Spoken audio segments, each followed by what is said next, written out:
kichwech achiel magiwacho ni sani itimo nyaka e skunde mathurka.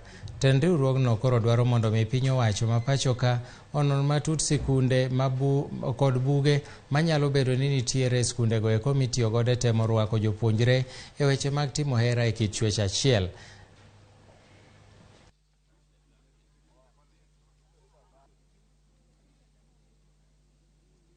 We are alive to what has happened last week in Kisii, where explicitly small primary school pupils were told to come and act in a natural manner. And that was being done by school teachers. And not that having not been enough, they took photographs, they filmed it, and they released the video on the internet.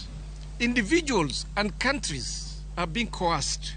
They are being coerced by the powerful people in the West, either through holding back aid or denial of loans from the global financial institutions, or even being threatened with cancellation of visas or not being allowed into their countries.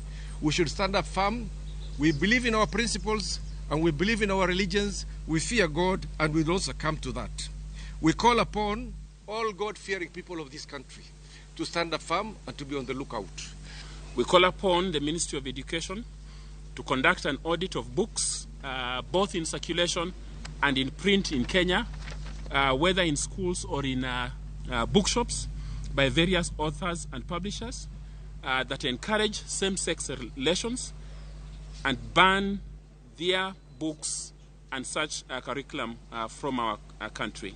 We have to unmask that imposter for what it is, and that is evil. If we freely and openly embrace LGBTQ as diversity of sexuality and identity, we will soon find ourselves accepting bestiality on the same ground.